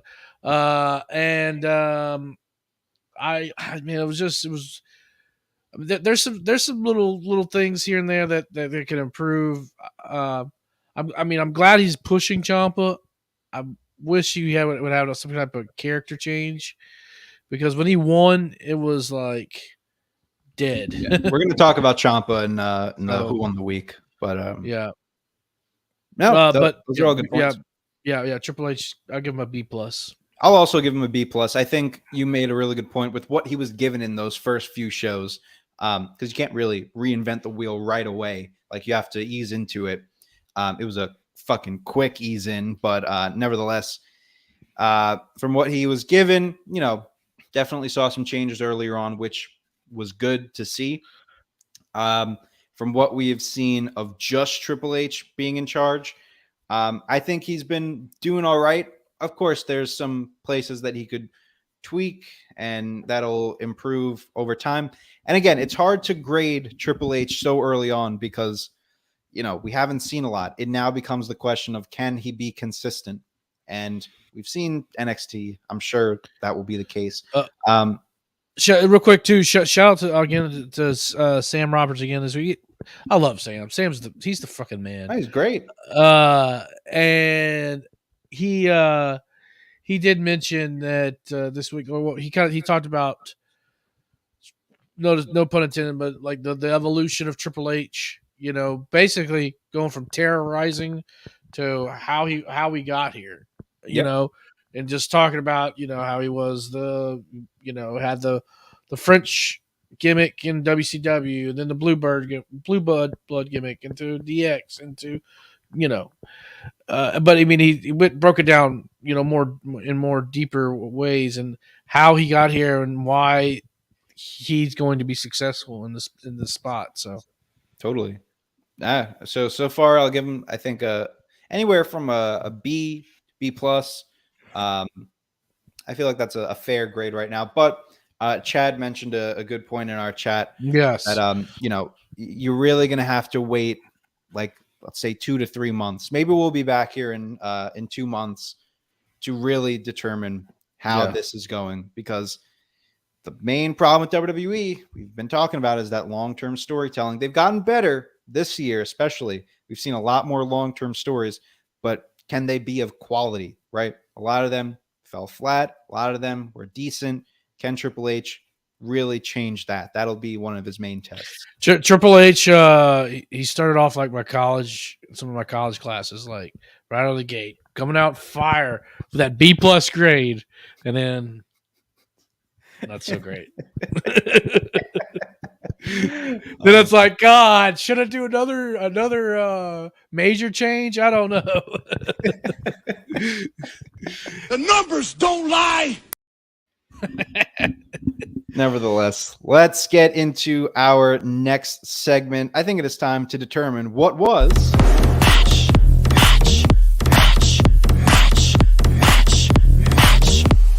match of the week. Alrighty. What was your match of the week, Marco? Let's send it over to you. Man. Are we including SummerSlam? Yep. So, Raw, SmackDown, SummerSlam. I'm not sure if I'm going to go with SummerSlam. Because I feel it's supposed to be like, they're supposed to have like really good matches. I'm going to go with Seth Montez Ford from Raw. I didn't King even have Tez. a graphic for that ready. Yeah. King Tez. Yeah, that was a phenomenal match. I was when they did that, little pre-promo where they're gonna do rock paper scissors and see who's gonna face Yeah, that Seth was Rollins. nice. I was hoping it was gonna be Montez Ford and not Dawkins, but even if it was Dawkins, I'm sure he would have been like, he would have put all the stops and stuff like that. But got my wish. Montez versus Rollins, just showing he could definitely go solo if he needs to.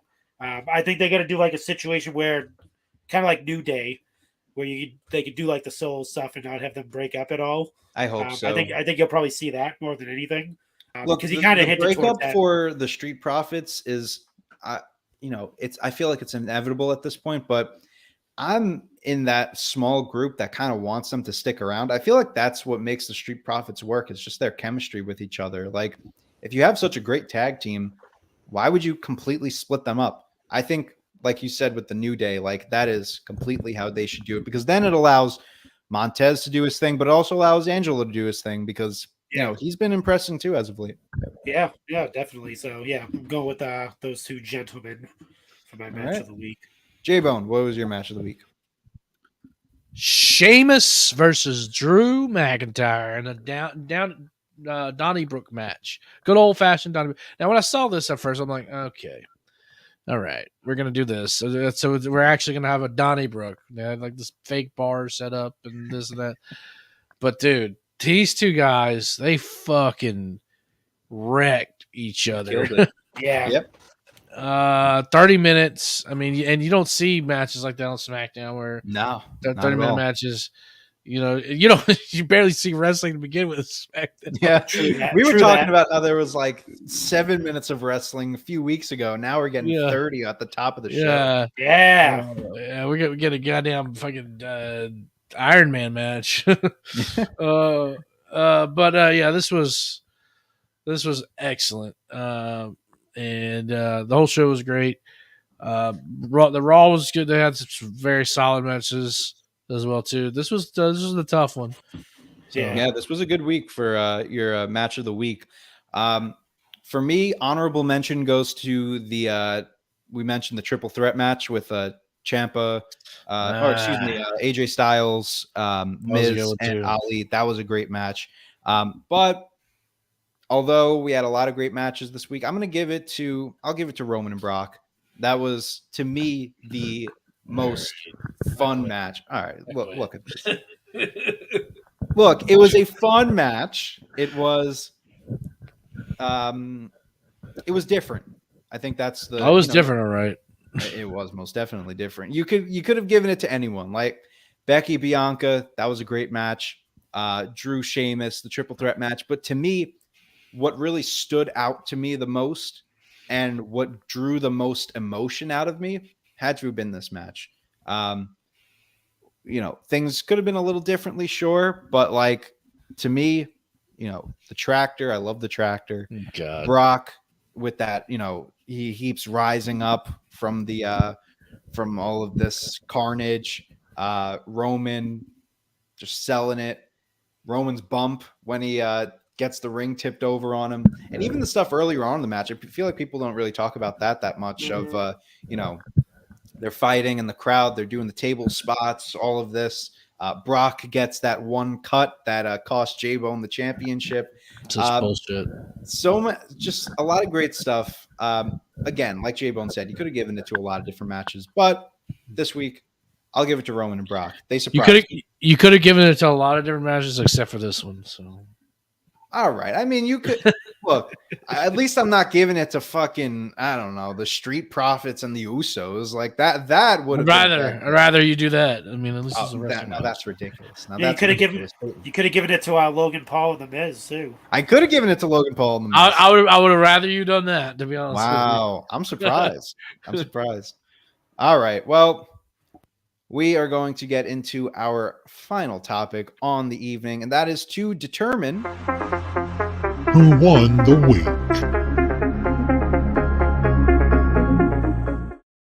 So we're talking between Raw and SmackDown, obviously, because I'm sure SummerSlam would have been, maybe not, depending on what you're thinking. But I'll start it off because I want to go a little bit differently this week on who won the week, because I'm pretty sure we're all going Raw, right? Is that a safe assertion? Of course, a safe insertion going Raw. Get it? I don't know. SmackDown was pretty fire. See, you always got to be different. I got a whole plan ahead. SmackDown was pretty fire. Shut up. It's actually really good. All right, you're right. SmackDown was a good show. I'll you know what? I'll go ahead. I'll barely go Raw. All right, I appreciate that. You know what?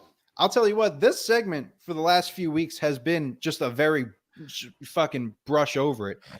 With the way things are going, this is going to be a good segment going forward, because we're really going to have to determine like what was the better show. And like it's even hard this week between the SmackDown that we had, which kind of gets overshadowed by the SummerSlam, and this Raw. So something to consider. But no more going with GCW or NWA. Yeah, right. I want to bring up one last topic in this segment before we close it off for tonight. I wanted to mention Raw a little bit because one of the main things that stood out to me, and not just me, but a lot of people, is the presentation of Tommaso Ciampa. This guy was a nobody like 2 weeks ago. He was with The Miz. He wasn't even talking. He was like doing random attacks on AJ Styles. And now all of a sudden, he wins a triple threat match against Chad Gable and Dolph Ziggler, and then he beats AJ Styles to become the number one contender for the United States Championship. And honestly, I wouldn't be surprised if Ciampa wins the title next week, just because of how good this guy's been presented as of late. Yep. So let's talk about this a little bit. Well, before we get into that, though, there's also a part two to this segment, and that's the championship that he'll be fighting for, the United States Championship. God, this is the first time in, I want to say, like, this was the best that the United States Championship has been presented than whatever Vince has done since WCW. Since WCW. I was going to say in 10 years, but WCW sounds about right. Yeah. 2 triple threat matches, and this is like, this is Triple H booking right here. Like 2 triple threat matches, winners face against each other. You get the video package to hype up the United States Championship with the history behind it. I mean, Bobby Lashley cuts a nice promo with the title. Like, you can't get much better than this. It was so good. The NWA decided to bring back the United States Tag Team Champions. That's a true story, actually. It is, yeah. The other thing really? Yeah.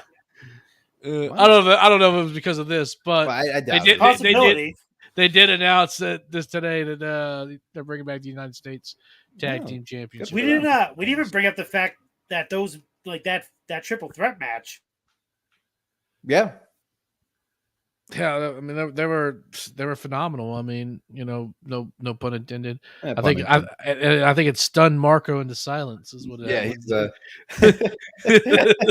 Now both of those triple threat matches were great, but I feel like as good as they were, they served an even better purpose, and that was to start putting some prestige on this United States Championship, which has lost prestige for so long. I feel like the last time that it was really presented as good as we saw it was the whole John Cena U.S. Open Challenge, and that was more than 5 years ago. So I'll send it to you since you're the only one here. For Marco. For Marco, what do you think about Ciampa getting his push here? And what? What do you think about? What do you feel about Ciampa getting his push here? And do you see him winning the U.S. Championship? I do see him winning the U.S. Championship, but he does need a character change. He needs to get away from the Miz. I love the Miz, by the way. It's just not working. It's like oil and water, you know. It's like you have two different styles of wrestling, two different characters, you know. I mean, I'm okay to keep him as a heel, but just I mean, I don't know how you would do that, you know, get him away with the Miz. I don't know, just he's so beloved by the fans. Just turn him face. Yeah. You know, and just have him turn on the Miz, and I mean that would be a good kind of storyline you could build for that. You know, have him turn on the Miz and go. But yeah, I do see him win the title next week. Yeah, I got to agree with you. I'm going to see him winning the title as well. I do like where they're turning this Miz and Ciampa story. It's not just a like how we saw not too long ago that Ciampa was just Miz's his fall guy, if you will. I feel like now there's a little bit more of a story to it that I could see them going with, where Ciampa eventually does turn on the Miz. Does it happen next week? I would hope so. I feel like the sooner that we get there, the better. But it would be better also because ride out. Yeah, I mean, you could also ride out the story a little bit if you really wanted to. But I want to see Ciampa win the title next week. Fuck it. Like, Lashley is a great champion, yes, but he doesn't need that United States Championship in any capacity. If I'm WWE at this point, fucking put him against Roman. Like, that's a match that we still haven't seen yet. I can see Lashley and Roman. Well, you know what would be actually kind of cool? If Miz costs Ciampa the title, though. Yep. And in some way, like, Miz and Lashley are kind of together, you know. Maybe Lashley actually is like his body, so to speak. That could be. I mean, there was rumors. Lashley was in the news, and he said something about, the Hurt Business 2.0 could be on the way. So, of course, Miz doesn't really fit that mold. But it still could be something where we see the Miz and Bobby Lashley, maybe teaming together in some capacity. Who knows? But what I do know is that we've got Marco back. Welcome back. Welcome back. Welcome back. Yeah, internet issues. Hollernet, bro. Right.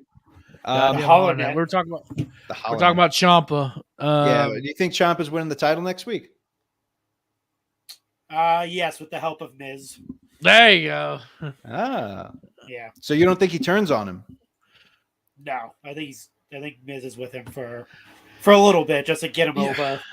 Yeah. You know what? You could do that too, where the Miz helps him, and then he keeps helping him win, and then Ciampa gets annoyed with it and eventually turns on him.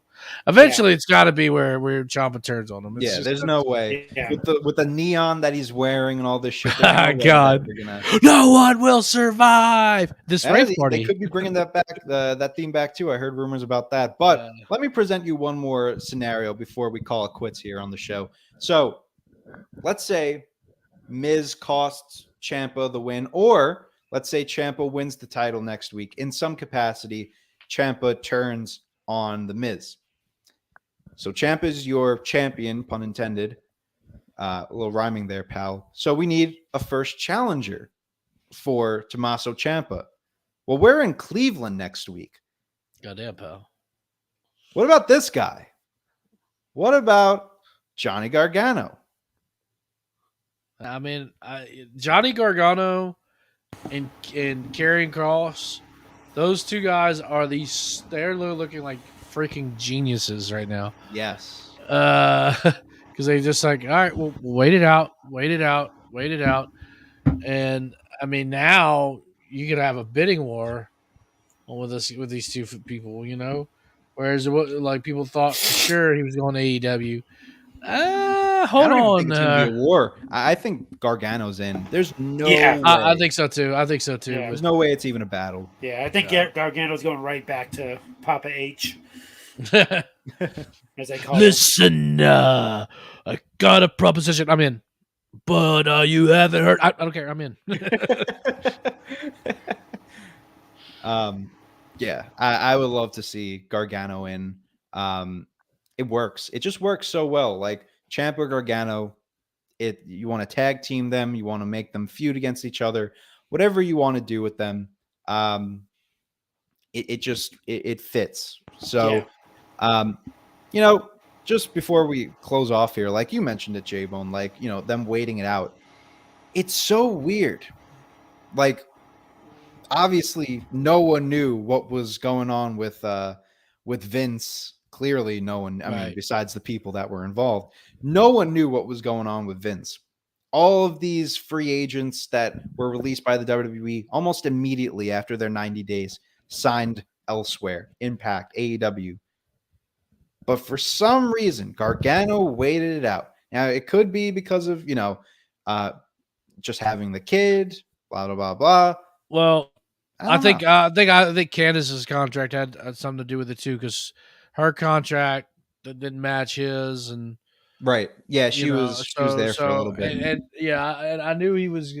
Whenever he first announced it, I knew he was going to wait to see what Candace was going to do, or what was going to happen with that situation.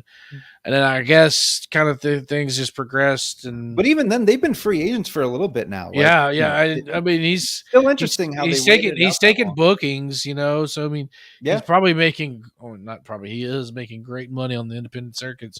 Right. I mean, he's got action figures coming out of him, so he's making money still. It's not like he's just like So he's obviously not hurting for money. So he said, "Why don't just wait and see what happens?" And who knows? Maybe he doesn't come back to begin with. Like, maybe he goes to AEW. Maybe he just stays on the Indies. Who knows? I think it is clear as day that Gargano goes back. There's no way with Triple H involved, with the roster as wide open as it is, and now clearly with a emphasis on the mid-card division, which, he'll end up being in the mid-card. Like, it's just the way it is. I can't. Not for long.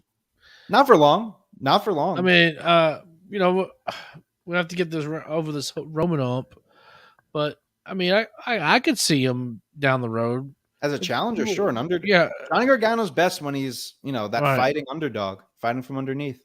And look, I would love to see what I would love to see, and this is a hot take. I have a little bit of a hot take here. Right. Hot takes here.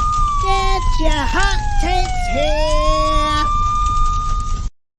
I've said this before, where I would like to see Roman go all the way to WrestleMania 40, and he dropped the title. Now it's not to Gargano.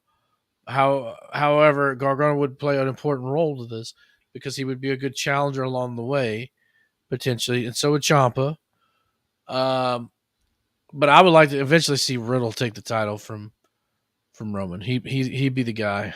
Wow. So anything changed recently, or just his booking? I think. Well, I mean, this even goes back to like last year. Just watching him. He had that about a month long, and this is right when we started, we started the Raw recap, that month long stretch right before SummerSlam. Dude, he was on fire. Mm-hmm. And I think RKO kind of cooled him off, but it was a good thing because it paired him with Randy, because I think he was missing some little skills here and there, like trying to go, hard in the paint every single night. And I think Randy, told him, "Slow down, kid." Mm-hmm. That was the pairing. That's why the pairing was. So it cooled them all down. But I mean, I think the Seth booking, and I kind of saw it from before Money in the Bank. This could be fire. This could be like light Riddle, up and then shoot him to the moon, Sure. So for a little Clash of the while. Castle is going to be a good performance for him. I feel like Yeah. we'll definitely get a Riddle win. And, I mean, even Ace has mentioned a lot to, for Riddle to be that guy to take the title off of Roman or be that next challenger for him. And I think that's the guy. I've never seen it, but with the way that they've been building it up, if they continue doing it as they have with giving Riddle that like mean streak to him or just that serious edge to him, Yes. that's what's going to be the kicker. No more like, oh, dude, where's my car? Right. Yeah. Or you could do it every once in a while, but just not all the time. Well, Like, you if you're get gonna be a challenger, you gotta stay with it. well, you kind of see that on SummerSlam with that promo we cut Right. before Yeah. Seth Rollins. He wasn't doing like the talk about weed and stuff. He was, like, serious. Randy. Yeah. But he So, still yeah. kind of has that voice, which like I feel But like that's his a- voice. Yeah. Yeah. You can't- No, but that's like a good middle. Like, he's just gonna have that voice regardless, but he doesn't need to be like doing the True. cartoon shit all the time. Fucking dude from Pennsylvania sounds like he's from Huntington Beach. It's crazy. Oh, my Dude, goodness. bro. Well, look, we got a lot of topics in tonight. There was so much to talk about on this episode, but ladies and gentlemen, Hey, yo. it's time to end this show. Folks, thank you so much for tuning into another episode of the Rawdown. Marco, where can we find the Chick Foley Show? You can find me running the Twitter machine, Chick Foley Show. You can find Sheena on IG at Chick Foley. You can find us on the Pod Foundation as well, along with the Extra Cooler Show, Turnbuckle Tavern, and Coming Down the Aisle. Definitely check out that IG and check out that Twitter for all the updates on all the shows, all the happenings, as they like to say. All the haps. There is a new episode of the Pod Warriors out right now. Jordan, Seth, Sheena, and Jordan's wife recap their SummerSlam weekend. They was a talk great about episode. they talk about like the StarCast, the horrific StarCast, as well as the GCW show Yeah, and all bro. that stuff. So yeah, definitely listen to that. Join the Chick Foley group, chickfoleyshow.com. $2 gets you in. We talk figures, wrestling, and literally everything else you can think of. So yeah. Nice. That's J-Bone coming down the aisle. Yeah, I'm going to echo the Chick Foley Show Facebook group. It's awesome, especially if you want to try to get some figures, retail plus shipping. Coming down the aisle, head over to comingdowntheaislepod.com. You've got great guests lined up. I think it's going to be Jonah from Rewind, Relive. Rewind, recap, relive. Recap, Relive podcast. Great guy. I haven't determined a match yet, but we're gonna work on that. Of course, we got last week's pod up. Check that out. We did. I had Travis on from Omega Comics. I was supposed to have my wife on, and she kind of fell ill, so we're gonna do the No Holds Barred episode later down the road. Maybe once I get the figure in hand. And then I've got this weekend, Miles and I, we're going to be talking about the top 10 Summerslams, baby. So we'll record that on Sunday. I'm going to be in Hotlanta next week, starting Sunday. So I ain't got nothing to do. I ain't got no dog. I ain't got no wife. I got nothing to do on Sunday. So I'll probably edit that thing and put it right up. And then I got a new Free the Fig. Actually, I got the fig right here. Oh, Sean.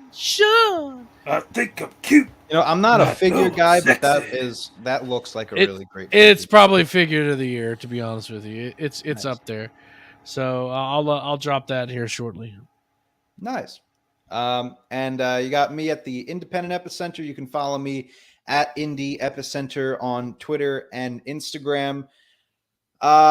Invictus Pro Wrestling is coming back at the end of this month, actually, with their Let Them Fight Summer Wars edition. It is basically a showcase for a lot of younger up and coming guys. A lot of great matches happening at that show. I'll have a video coming out very soon within the next few weeks to promote that event. just that's basically all I'm doing, really, just working with those companies. And you can find me on all those socials. And yeah, that's about it for me. But folks, there's only one thing left to plug, and that is the Turnbuckle Tavern. If you like what you heard, and I know that you did, as we reach the 2-hour mark here on the Rawdown, make sure that you support the Turnbuckle Tavern the only way we know how, and that is, of course, by going over to theturnbuckletavern.com. Apple Podcasts, Spotify if you want to listen to us, YouTube and Twitch if you want to watch us, TikTok, Instagram, Twitter, Facebook. Turnbuckle Tavern is all over those. You can join our Discord. Like-minded wrestling fans, we watch along, we talk along, we debate, we do all these different things. We actually just watched Ric Flair's last match in our Discord. It was such a great time. Be a part of our community. Join the community. And buy our merch. Let's talk about some merch here. ProWrestlingTees.com/tavern is the #1 place to get all of your Turnbuckle Tavern merchandise needs. Hollywood Tony has a shirt up there. Boney Shivani's got a shirt. The MVP Marco's got a shirt. We all got shirts. You can even get some more shirts at Teespring at theturnbuckletavern.com. One of the links will take you to our Teespring store where you can get mugs and stickers and everything that will fit your need. You have something for everyone. And finally, if you even want to connect with us more, if you want to get even more connected with us, you can call the tavern. 304-404-2004. That's 304-404-2004. Hear your message played on the flagship show. This is a once-in-a-lifetime opportunity. The Tavern Hotline has been warming up a little bit as of late. They got a few calls, but we need more. And we need a call about the Rawdown. We want to hear it. We want to hear what you have to say about us. If you want to shit on J-Bone, shit on J-Bone. Whoa, he deserves it. Tiger. Anyways, 304-404-2004. That's the number to call to hear your voice on air. Call the Tavern. It was a good episode, folks, and it's even better because I'm your champ. Finally, this episode is over. But if you can't get enough, then we'll see you next week. But until then, folks, take care and spike that hair, because woo, woo, woo. I kind of know it. We all know it. Take care.